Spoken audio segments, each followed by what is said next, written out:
Hi guys, it's Belle here and it is time for my September reading wrap up. Now, if you're new here, hello, welcome. This year I've started sharing what I'm reading because I love to read. It's my other favourite hobby. And yes, normally I do a little bit of crafting and I tell you different bits and bobs, but this is going to be a shorter video and there won't be any crafting because I barely read anything in the month of September. I have to say that was down to two things. Firstly, my daughter got married right at the start of October. So we've only just had the wedding. In September, I was super busy with last minute wedding prep. And we also moved one of my sons back to university. So we were super busy with other things. Also, as many of you know, I've been dealing with health issues and I started getting some treatment in September. Now, whilst I was feeling better, the treatment and, tests and backwards and forwards and busyness, it was just a lot. And I found myself not reading. And because of some of the symptoms I've been having, they had got progressively worse. And it had got to the point where I was struggling to retain information. So I would read a page and I wouldn't remember it, or I'd be listening to an audiobook and I was really struggling to actually take it in. I was having to stop and rewind. So I didn't read a lot, but that's okay. I ended up reading 6 books, which is my lowest because I normally average between 12 to maybe 16. So it's my worst month of the year, but it was also a lot going on that month. So as always, you can find a playlist of all my other reading wrap-ups this year. I started them a few months into the year, so it's not a whole year's worth if you're interested and have missed those. So let's just get started. This month, I've decided to just tell you about the books in the order that I read them. Simplest way. And I have all the physical books here. So that's why there's going to be no crafting. We're going to get straight into the books. So firstly, I read Lord Edgware Dies, which is the 9th book in the Hercule Poirot series that I am rereading. Love my Hercule.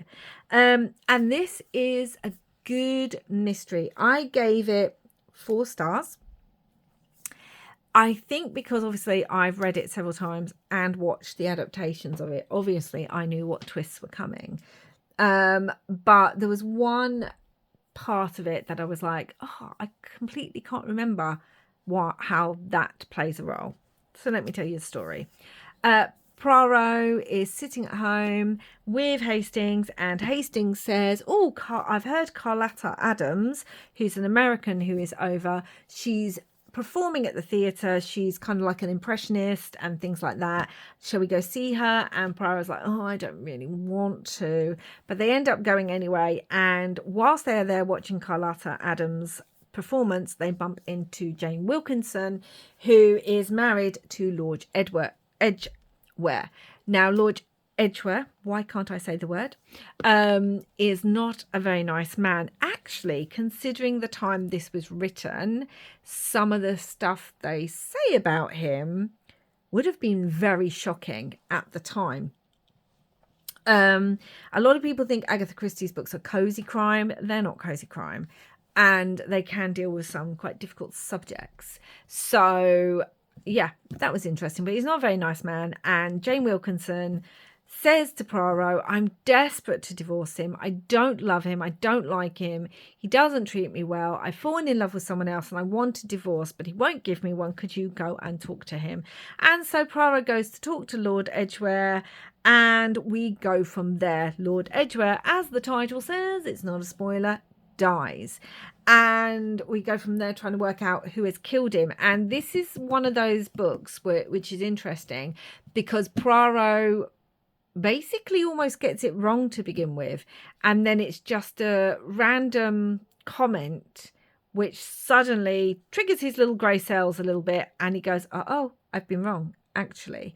And so we go from, it's interesting to see that, and Hastings says that in the book, that Poirot always says he didn't solve this case, someone else did, because they gave him the clue. And we go from there trying to work out who killed Lord Edgware, and then there is another death. I won't tell you who that is, no spoilers here. I think this is a good book. It's a good read. I think the twists, I want to say, oh, I don't want to spoil it because I know some of you are reading the series, but I would say it is twisty, but it kind of gives me a similar feel to one of her earlier Poirot books. I'm not going to say which one because I really don't want to spoil anything, but it is twisty and it is interesting, and I think the murderer is an interesting character in this.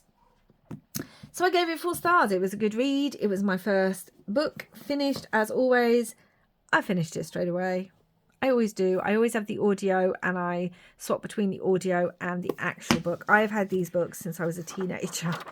I collected this whole series like this. I want to collect the new hardbacks, but then I don't want to get rid of these because these are... Oh my gosh, how old are these now? I'm giving my age away, but these are at least 30 years old, these books. That's how long I've had them, and I've reread and reread them. So anyway, Lord Edgware Dies. Good read. I enjoyed it. How could I not? It's Poirot. And it is a good book. You know, it's one of the good ones in the series, I think, in my opinion. Then I picked up The Witch's Vacuum Cleaner, which is a series of short stories by Terry Pratchett. It is aimed at children. It is middle grade. And I earlier this year read his Stroke of a Pen, which are unpublished stories that have been since found. And some of these remind me, we're back in the same places. We're back in Blackberry for a couple of the stories, and we're back in the town in Wales that you can't pronounce because he makes it so that you can't pronounce it. It's about 25 letters long. And we are back there. I wonder if it's actually in here. And so we see some of those. The Witch's Vacuum Cleaner was quite good. So it's several stories, and yeah, there was some really good ones. Darby and the Submarine was good. I liked An Ant Called 4179003.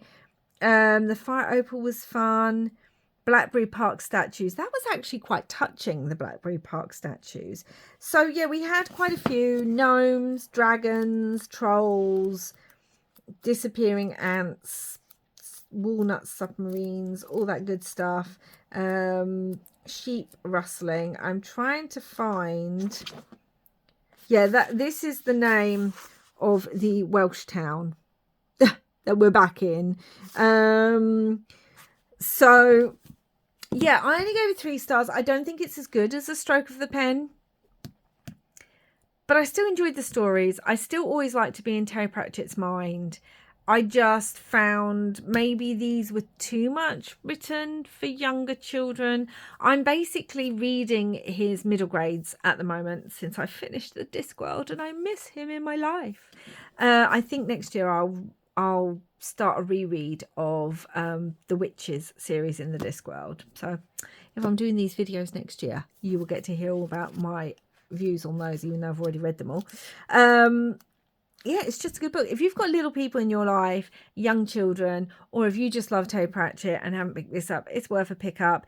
It really did give me kind of Roald Dahl feels. It's definitely along those kind of lines, this. It was 3 stars. I don't know if I'll keep this in my collection. I picked this up secondhand anyway. I didn't buy it brand new. So I don't know if I'll keep it in my collection. I don't know this one I'll go back and reread. And I would love to pass it on to someone else who is coming across Terry Pratchett for the first time. So there's that one. Then I have been anxiously awaiting this next book. It is The Killer Question by Janice Hallett, and I got the one that's signed by the author. It's got this beautiful end pages, and it's got quotes by Voltaire in the start. Now, if you do not know, let me tell you, Janice Hallett does what are called, I will get this word wrong, so please excuse me, but epistolary novels, where they are basically, all her novels are, I'm trying to do one that's not going to give anything away, texts, emails, newspaper reports, things like that. They are all like that. There are no chapters. It is not written in any way, typically. And I love her books. I fly through them. I think this is over 400 pages. I think I finished it in 2 days. I would never listen to these on audio. I always love reading them.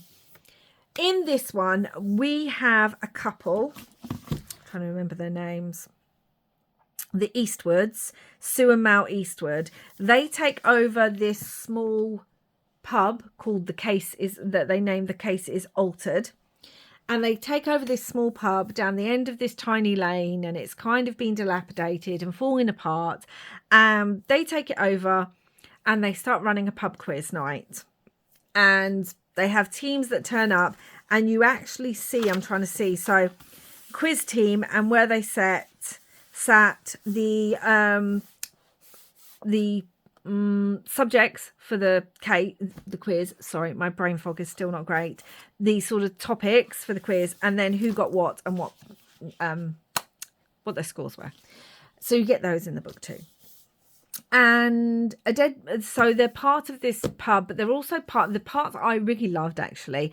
The brewery who owns their pub also owns others in the local area, and so all those pub owners have a WhatsApp group where they chat and they catch up each week, and they ask each other, what quiz are you doing, from what book, how was the night, all that kind of thing. And they also have, 1-star Monday, where each of them takes turns to share a 1-star review that they had got on, I suppose, somewhere like Yelp or someone like that, or TripAdvisor or something, and their reply to it. And some of those were absolutely hilarious, I have to admit. I loved those. And so these quizzes take off, and then a body, which it tells you. So let me read it. A quiet country pub stands empty, its windows boarded up, and its kindly landlords, Mal and Sue Eastwood, are missing. The answer is murder. The question is who done it.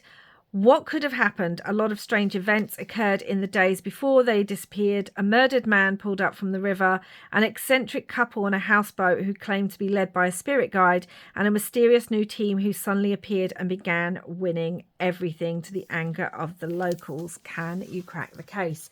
And we start with this, that their nephew is writing, funny enough, to Netflix to say, I think I've got a case that you could do a true crime documentary on. And so he's sending all this information, all this back history, all the bits and bobs that the police have got, because Mal and Sue have never been found. And, well, they get found later, sort of thing. But anyway, so he's sending all this to them, and it is a question of who done it. Who's this strange team? Who was the man found murdered? What's happened with Mal and Sue? Why did something happen? Like, it is one of those, and I flew through it. Now, my favourite book by Janice Hallett is The Appeal, which is similar to this because it's set in a small community, and the community are putting on a local play. And I love The Appeal. She brought out a follow-up to it, The Christmas Appeal, with the same characters in it. She's also done The Twyford Code, which was okay. I know a lot of people weren't happy with the end of that book. She brought out The Alperton Angels, which I really flew through and I enjoyed, but not to the appeal, not to the level of The Appeal. And the only one I haven't read of hers is The Examiner, that I think came out last year, because I've heard some that it hasn't had the best reviews, and so it didn't make me want to pick it up straight away. But this, when I found out it was small kind of local community again, it's all set, it's a pub quiz team, I love those kind of things, it's a proper back to murder mystery, really gave me The Appeal vibes. And I can't say that I was disappointed, because it was so good. If you're a fan of Janice Hallett, I would recommend this. I gave it 4.5. Wasn't quite a 5 because I wasn't that attached. I started picking up some clues very early on. But I read a lot of murder mysteries, and I watch a lot of murder mysteries. So, but that didn't spoil my enjoyment. I just love all the little text messages, the emails between the nephew and the Netflix lady. I just loved it. I just love it all. I wish we could have more with like I said, the other publicans, the other landlords. It was such a good read. And if you've never read a novel like this before, I would suggest giving it a go. I do say read it. and you fly through it because there's no chapters. You're always just like, oh, the next page. Oh, well, this email's only half the page long. Oh, well, this is just a quick text message. Oh, well, let me read this bit. And I just can't put them down. I stayed up very late finishing this book because I did not want to put it down. And yeah, gave it 4.5 stars. Love how it looks. Super excited about that one.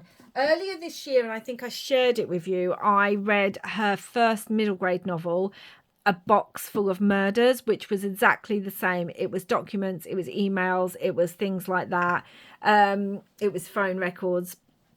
And I really enjoyed that one. And I know I did a review on that. But yeah, that's her adult novels. And I'm just excited. I'll pick up anything that she writes. I will pick up The Examiner at one point. At some point. I love her books. So next, this came as a surprise. I actually picked this up a couple of years ago. A lot of you will know I love cozy mysteries. I particularly love American cozy mysteries. I don't know why. I don't like the ones where they're American in England because they're often written by Americans and the terminology, the spelling's wrong, and it's a very over-romanticized version of the UK, which living here, sometimes I'm like, okay. And I suppose that's the same for Americans reading one set in America. It can be an oversimplified, but I just prefer cozy mysteries set in America. So this is A Salted Caramel, and it's by Amanda Flowers. Look at that cat. This is the first in the Amish Candy Shop mystery. I think there's 10 books in the series. I am going to be continuing. This year I have not had a lot of luck with finding a cozy mystery series that I want to continue. Often I'll love the first book, maybe even the second book, and then I just don't want to read anymore. I'll read the third book or something and just not enjoy it. So I'm really hoping that's not going to be the case with this one. This was well written. I really enjoyed it. There were a few things that irritated me, but they're just the simple things, like always, like, oh my gosh, that police officer's so adorable, but I'm kind of dating someone, but it's in secret and we don't really get on. And why am I thinking of someone else when I'm dating someone else? Oh my gosh, does that make me a bad person? So that's always going to irritate me because I'm not in it for the romance. So let me tell you about this. We have Bailey King. Her grandparents are Amish. Her father was Amish. They live in the town of, I think it's Harvest. Yeah, Harvest, Ohio, with a big Amish community. Her father left. He decided not to be Amish when he fell in love with her mother. So she didn't grow up Amish, but she's always gone back for summers with her grandparents, who she absolutely adores. And they own an Amish sweet shop. And that's where she learnt her love of making sweets. And she is one of the top chocolatiers in New York and is up for a big job when she gets the phone call that her grandfather, unfortunately, has some serious health issues, and she immediately rushes back, much to the upset of the chocolatier, her boss, because he's like, you need to be here. There's the committee. They're going to give it to someone else if you're not here. And she's like, I need to go back for my grandfather. She goes back and immediately bumps into this man. I can't remember his name, but yes, she bumps into this man who's arguing with her grandfather, and it turns out that this guy is trying to buy all the shops, the Amish shops on the main street, and it's a proper little old Amish town. I don't know much about the Amish. I've never been to an Amish town, so I don't know how realistic this is, but like there's gas lights outside and everything. They are allowed to use electricity, but only for work stuff and only the basics. So like her grandfather has plugs in the kitchen for the candy making, for the oven and for the mixers, but there's no plugs anywhere else in the house and stuff. And she turns up, he's in an argument with someone because he's trying to buy her grandfather's shop, and her grandfather is refusing. And then next thing you know, this guy ends up dead. It's not a spoiler, it says it in the candy shop, and her grandfather is the main suspect. And when they then find out his health isn't great, she becomes the main suspect, and we go from there. She's trying to clear her name, clear her grandfather's name. There's a wedding going on that her grandparents were meant to be making the desserts for, so she has to step in and try and sort that out. Her friend from New York turns up. There's kind of someone that's kind of, I'm pretty sure, going to become a love interest. The local sheriff is not very pro-Amish. In fact, he really dislikes them, so he's already prejudiced against them. I just love the back of this. She finds her grandfather is doing better than she feared. Unfortunately, the same can't be said for the English developer, whom Bailey finds dead in the candy shop kitchen. When Jebediah King, that's her grandfather's, chocolate knife buried in his chest. Now the police are sweet on her grandfather as the prime suspect. Despite the sincere efforts of a yummy detective with chocolate brown eyes, Bailey takes it on herself to clear Jebediah. But as a cunning killer tries to fudge the truth, Bailey may be headed straight into a whole bat of trouble. I'm sorry, I love a pun, and that's one of the reasons I love these cozy mysteries. Now, I gave this 3.75. It's very, very rare for me to give a cozy mystery a 4 or above. I really like this. I think it was well written. I think the characters were quite well rounded out. I fell completely in love with her grandparents, so there are moments that made me tear up. I like the little town. I like some of the other side characters. There's lots of talk about sweets and chocolate, and who does not love that? It will make you hungry. The mystery was quite good. I sort of worked it out. Sort of. And yeah, some of it is unrealistic. I really don't think you can stay up and in 4 hours make a whole batch of desserts when you're tempering chocolate and things. But let's be honest, it's a cozy mystery. It's not meant to be completely realistic. So 3.75 is a really good rating for me. And I just love these covers. There's a cat in it called Nutmeg. There's a polka dot pig in it as well. I love the kind of Amish vibes. I love the vibes of harvest. There's a recipe included. I always like when they do recipes. So I'm going to carry on the second one, and please keep your fingers crossed for me, guys, that the series is only going to get better, because there's 10 books in the series, and then I think there's 4 mini novel short stories in between, and then there's actually an offshoot of it, so it's the same as some of the characters that we'll meet in there who then have a series of 6 books with them too, still set in Harvest, Ohio. So I'm optimistic that this could keep me going for a little while, but I guess we'll see. Now, on to another absolutely amazing book. Firstly, I just need to take a moment. Look at how stunning this book is. Look at those sprayed edges. I mean, let's just take a moment. And it's signed inside cover, and then look at the edge of that. Can you see that?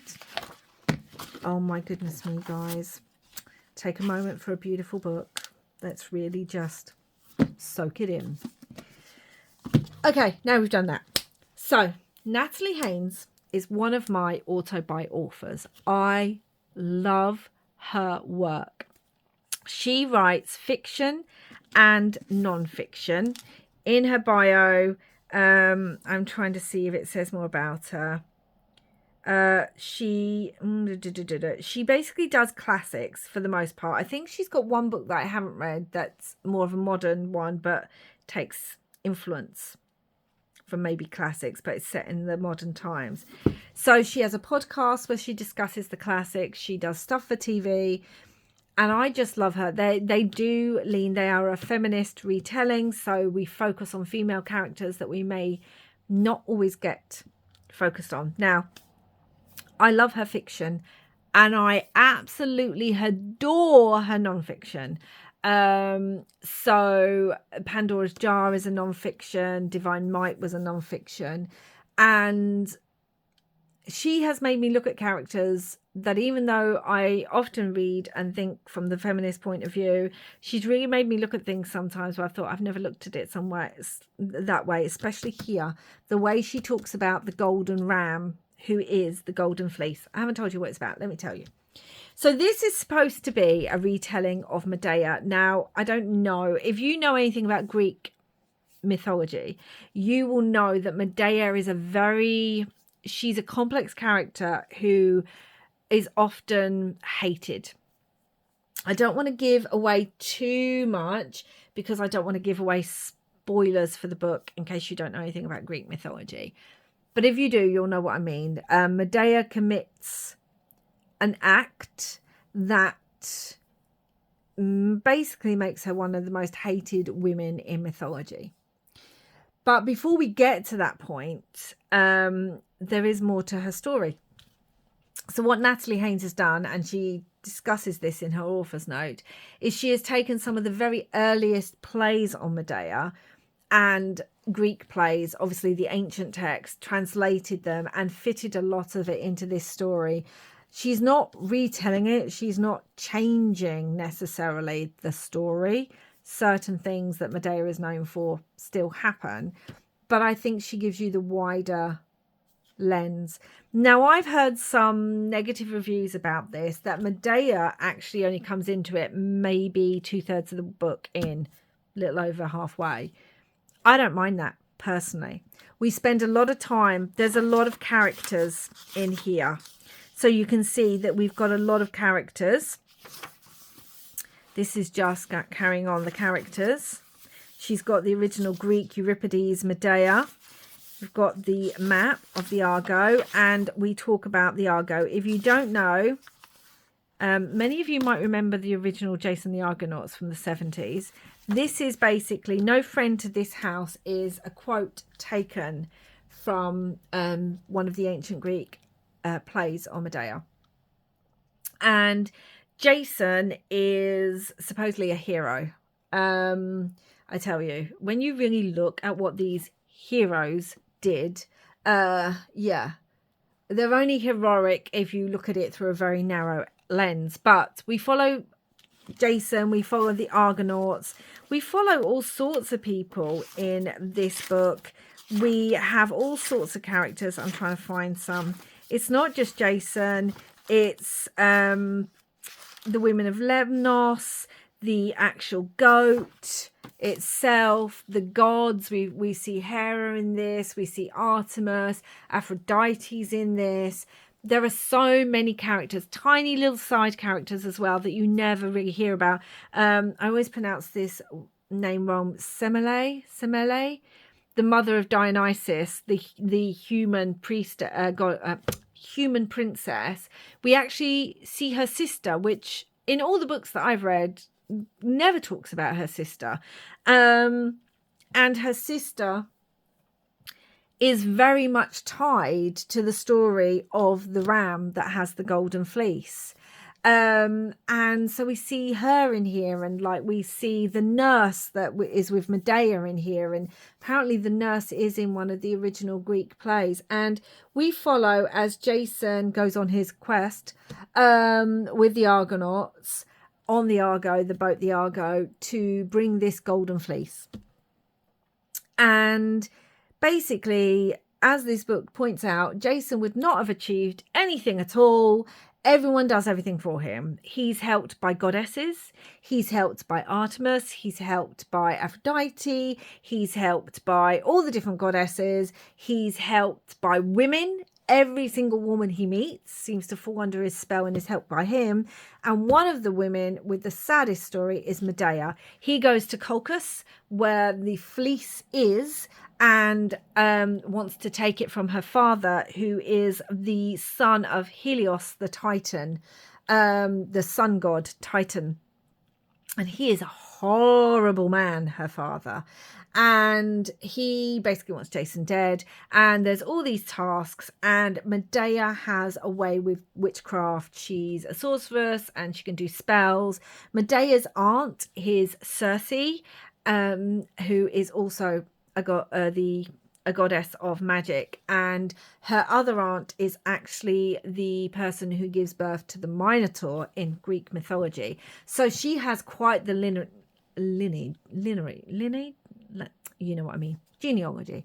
Oh my gosh, I cannot wait till the treatments that I am on for my health really do help the brain. Although whether that is going to help or not, the doctors don't know. Then I might be left with this problem with articulation and memory.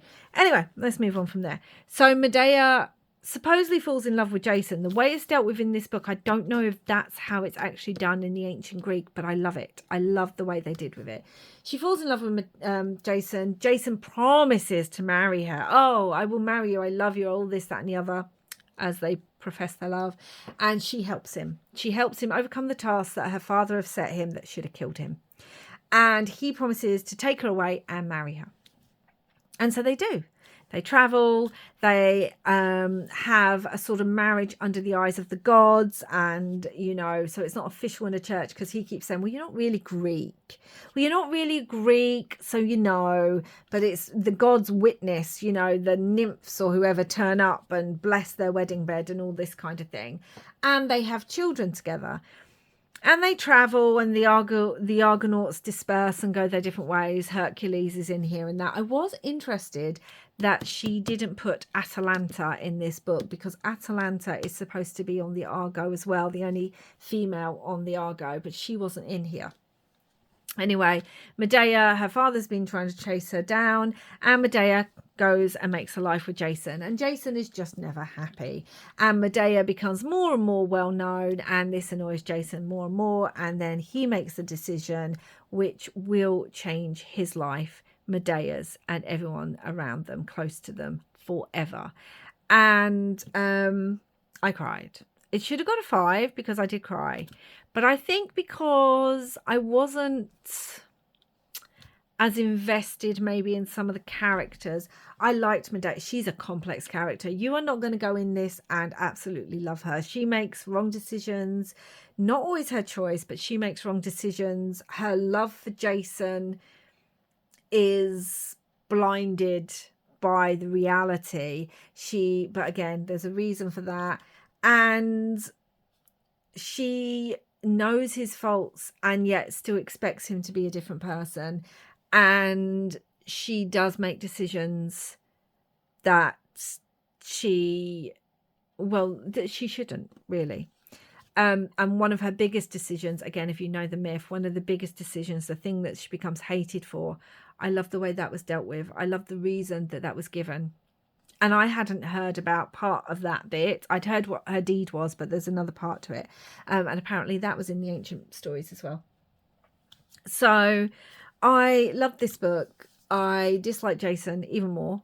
I didn't like him anyway. He is not a hero. He is a very, very horrible man, along with Perseus and Hercules and all these supposed male heroes who just are heroes if you just look at their deeds and you don't look at everyone else they destroy around them, especially the women around them and how they treat them.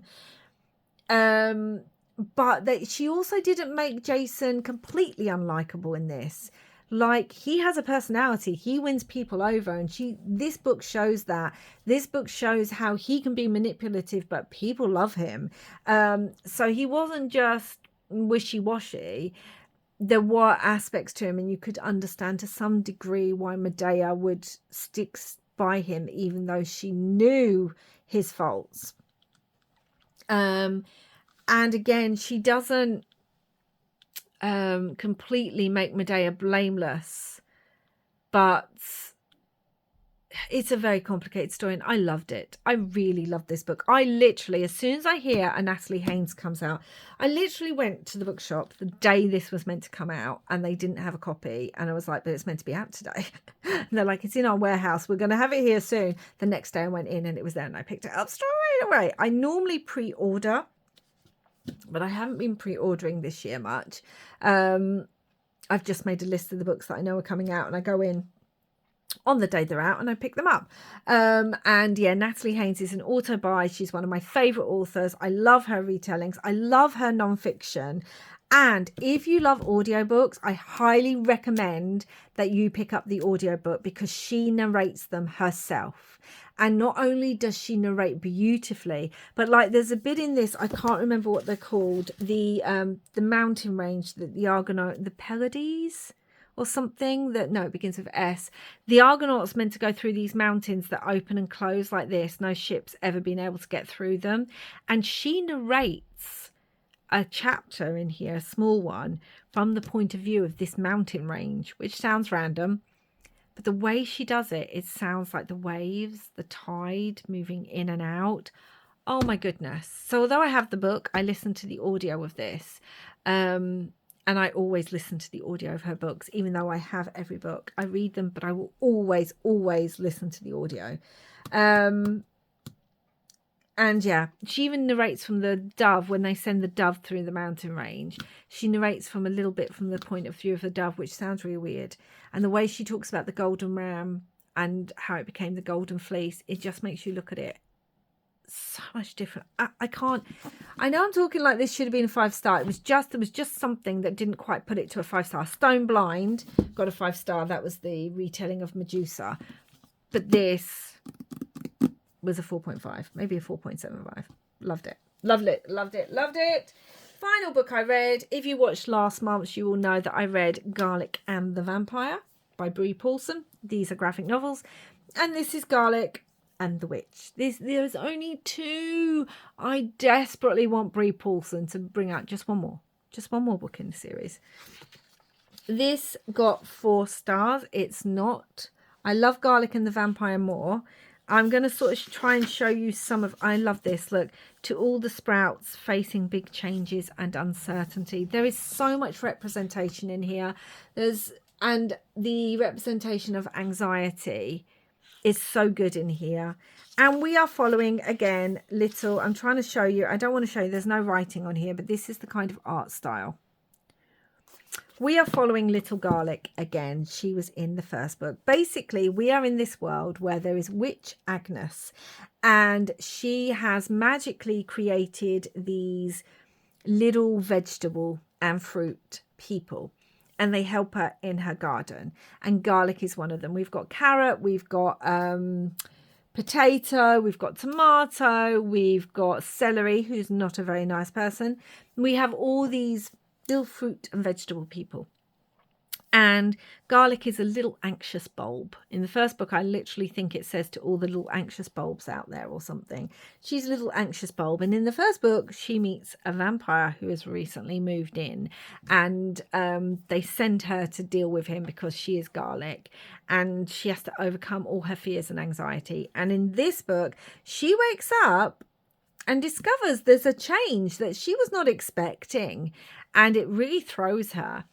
And then again, the vampires in this book, and they have to help him with something. So she goes to this magic witch market, which she's never heard of before, but she goes there to find something for Witch Agnes, who's very, very busy. And she's coming to terms with the changes going on in her life, and she's coming to terms with just being a little braver. And it is just a sweet hug in a book. Honestly, I know a couple of you were looking to pick up Garlic and the Vampire. Again, not everyone is into look, this is some of the art style as well. Not everyone is into this is Witch Agnes graphic novels. I quite like them. I don't read them that often, but the ones I do tend to be comfort ones. And these are rereads for me. This is like my 3rd time reading this. It's spooky season coming into. So I just wanted to read Garlic and the Witch. And yes, 4 stars. What can I say? It's a hug in a book. Garlic is such a brave little bulb. And I love the rep in here. I love the anxiety rep. They're just feel-good books. There's no peril. Even when Garlic thinks she's in peril, there's no peril really. And they're just really uplifting. And I don't think there's enough out there that's uplifting. They're quick reads. The art style's beautiful. The messages are sweet. And yeah, if you're just having a day where you think, I just want something lovely, I just want to fill my brain and my heart and my soul with something cheery that's going to make me feel warm inside, I highly recommend these novels, these graphic novels. So that was it, guys. It was a small month, but I had some amazing, I think everything was a good read. The only one that maybe I'd say my most disappointing read was this, but it was still a 3-star, so they were good reads. It's just I was hoping for a similar feel to Stroke of the Pen, but it's middle grade. It's still good. It's Terry Pratchett. I had a great month. I really did have a great month. I mean, if I have to say, I know it's weird, I can't even pick a favourite. It would probably be Natalie Haynes, just because it's Natalie Haynes. But really, all of these are so close. Like, these 3 books were brand new reads for me, and all of them were equally great. Well, this was a 3.75, not quite as good, but they were good reads. So I suppose it's quantity over quality this month, although, you know, I can still read 12 books and they'd be great. And no 5 stars, which is interesting, but most of these books were 4s or 4.5, so I can't grumble at that. I hope I've inspired you to pick one of these up, or to try something a bit different. If you've never tried, like I said, an epistolary novel, that would be worth picking up and just seeing it. It's not for everyone, but you may find you love it. And if you don't normally read myth retellings, maybe you'll be interested to pick up Natalie Haynes. Even her non-fiction is so accessible, guys. It's not that she downplays she's not trying to be all cool and whatever. She just makes the history super accessible to read and enjoyable, and her narration is always wonderful. So yeah, a good month. Short, no crafting. I know some of you really love to see the crafting as I'm talking about the audio and ebooks, but there was no need today. And I am hoping for a more successful October with books. I do like to read lots of spooky, witchy books in October, but I will also be picking up the second in this. It's Cozy Murder Mystery, so still got that creepy edge, but still. So that's it for now, guys. Thank you so much for watching. If you have made it to the end of this video, how about you leave me like a ram or a sheep? If they've got one of those emojis, leave me one of those to know that you've got to the end of the video. And yeah, let me know down below how your reading month went. What was a favourite read for you? I always love it when you guys give me some recommendations as well. I always try and check those out and put them on my TBR list. And let me know if you've been inspired to pick any of these up. And I'll be back again soon next month. Well, I'll be back again soon for another video, but I'll be back later or in the start of November with my October reading wrap up, which will probably be longer, although this has been quite long for just 6 books. Anyway, that's it for now. Wherever you are in the world, guys, I hope you're having lots and lots of bookish fun. Bye for now.